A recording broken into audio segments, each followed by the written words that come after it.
ನಮಸ್ತೆ, ನಾನು ಚಂದಾ ಪಾಂಡೆ ಅಮ್ಮಾಜಿ. ಇನ್ನೇನು ಬಂತು ಆಗಸ್ಟ್ 9 ರಕ್ಷಾಬಂಧನ.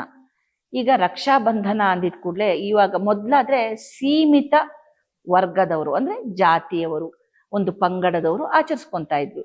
ಇವಾಗ ಸಾಮೂಹಿಕವಾಗಿ ಆಚರಿಸ್ಕೊಳ್ತಾ ಇದ್ದೀವಿ. ನಿಜಕ್ಕೂ ತುಂಬಾ ಸಂತೋಷಕರವಾದಂತಹ ವಿಚಾರ. ಆದರೆ ಇಲ್ಲಿ ರಕ್ಷಾಬಂಧನ ಅಂದಾಗ ಅದಕ್ಕೆ ಅದರದೇ ಆದ ಒಂದು ಪದ್ಧತಿ ಇದೆ.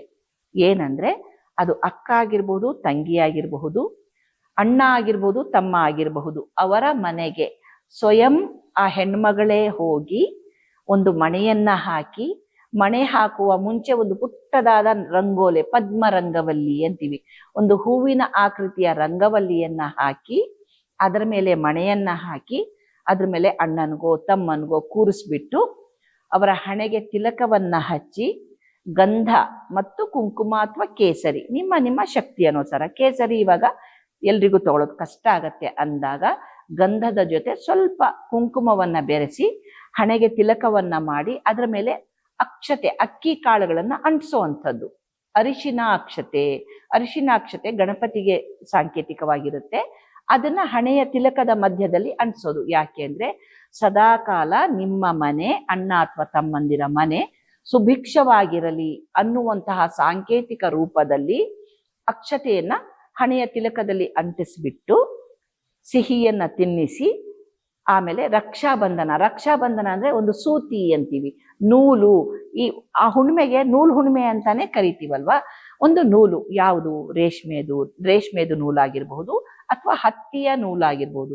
ನೂಲಿನಲ್ಲಿ ತಯಾರು ಮಾಡಿದ ರಕ್ಷೆ ಅಂದ್ರೆ ಒಂದು ಕಂಕಣ ತರ ದಾರವನ್ನ ಕಟ್ಟುವಂತಹ ಪದ್ಧತಿ ಇವಾಗ ಫ್ಯಾಷನ್ ಇಂದ ಬಂದ್ಬಿಟ್ಟಿದೆ.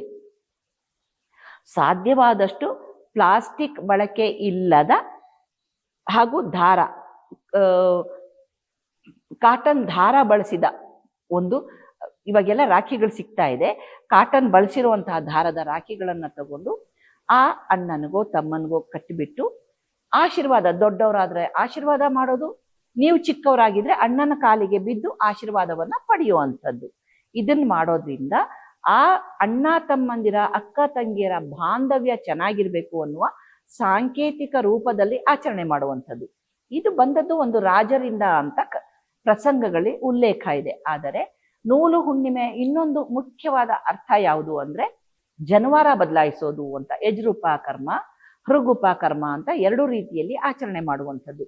ಜನಿವಾರಗಳನ್ನ ಬದಲಾಯಿಸುವಂತಹ ಪ್ರಕ್ರಿಯೆಯು ಈ ನೂಲು ಹುಣ್ಣಿಮೆಯ ದಿನದಂದೇ ಆಗುವಂಥದ್ದು.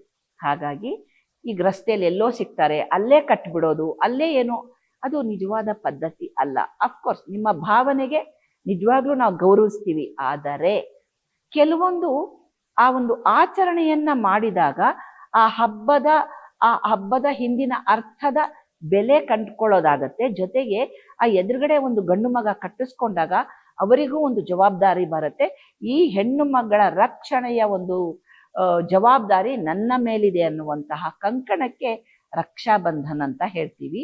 ಹಾಗಾಗಿ ಈ ವರ್ಷದ ರಕ್ಷಾಬಂಧನನ್ನ ಸಾಧ್ಯವಾದಷ್ಟು ರೀತಿಯಲ್ಲಿ ಮನೆಗೆ ಅಂದ್ರೆ ಅಣ್ಣ ತಮ್ಮಂದಿರು ಜೊತೆ ಹುಟ್ಟವ್ರೆ ಅಂತ ಅಲ್ಲ, ಭಾವನಾತ್ಮಕವಾಗಿ ಭಾವನೆಯಲ್ಲಿ ಇರುವಂತಹ ಅಣ್ಣ ತಮ್ಮಂದಿರಿಗೂ ಕೂಡ ಗುರುಬಂಧು ಅಂತ ಹೇಳ್ತೀವಿ ನಾವು. ನಮ್ಮ ಗುರುಕುಲದಲ್ಲಿ ಗುರುಭಾಯಿ ಅಂತ ಹೇಳ್ತೀವಿ, ಅಂದ್ರೆ ಗುರುಕುಲದಲ್ಲಿ ಸಿಕ್ಕಂತಹ ಅಣ್ಣ ತಮ್ಮಂದಿರು ಅಂತ ಹೇಳ್ತೀವಿ.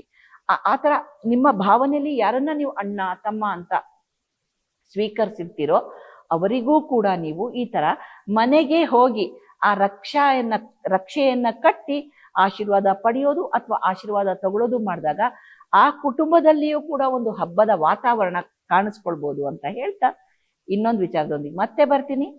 ನಮಸ್ತೆ. ನಮ್ಮ ಕರ್ನಾಟಕ ರಾಜ್ಯದಲ್ಲಿ ಕಳೆದ ವರ್ಷದ ನೀಟ್ ಮತ್ತು ಐಐಟಿ ಜೆಇಇ ಪರೀಕ್ಷೆಯಲ್ಲಿ ಸಾವಿರಾರು ಉಚಿತ ಮೆಡಿಕಲ್ ಹಾಗೂ ಐಐಟಿ ಸೀಟ್ಗಳನ್ನು ನೀಡಿರುವ ನಮ್ಮ ಹೆಮ್ಮೆಯ ಎಕ್ಸೆಲ್ ಅಕಾಡೆಮಿಕ್ಸ್ ವಿದ್ಯಾಸಂಸ್ಥೆಯಾಗಿದೆ. ಒಂದು ವರ್ಷದ ಲಾಂಗ್ ಟರ್ಮ್ ನೀಟ್, ಸಿಇಟಿ ಮತ್ತು ಐಐಟಿ ಜೆಇಇ ದಾಖಲಾತಿ ಪ್ರಾರಂಭವಾಗಿದೆ. ಮೆಡಿಕಲ್ ಅಂದರೆ ಎಕ್ಸೆಲ್ ಅಂದ್ರೆ ಮೆಡಿಕಲ್. ನಾನು 86 kg ಇದ್ದವಳು 71 kg ಬಂದಿದ್ದೀನಿ. ವಯಸ್ಸಾದ್ಮೇಲೆ ಸ್ಮಾರ್ಟ್ ಆಗಿ ಕಾಣ್ತೀರ ಅಂದ್ರೆ ಜಿನ್ನಿ. 126 kg ವೇಟ್ ಇದೆ. ನಾವು ಈಗ 114 kg ಲೆಕ್ಕ ಬಂದಿದ್ದೀವಿ. ಯಾವುದೇ ಸೈಡ್ ಎಫೆಕ್ಟ್ ಆಗಿಲ್ಲ. 84 ರಿಂದ 50 kg ಬಂದೆ. ಆಮೇಲೆ ಸಣ್ಣಗೆ ಫಿಟ್ ಆಗಿದ್ದೀನಿ. ಅದಕ್ಕೆ ನಾನು ಯೂಸ್ ಮಾಡ್ತಾ ಇರೋದು ಜೀನಿ ಸ್ಲಿಮ್.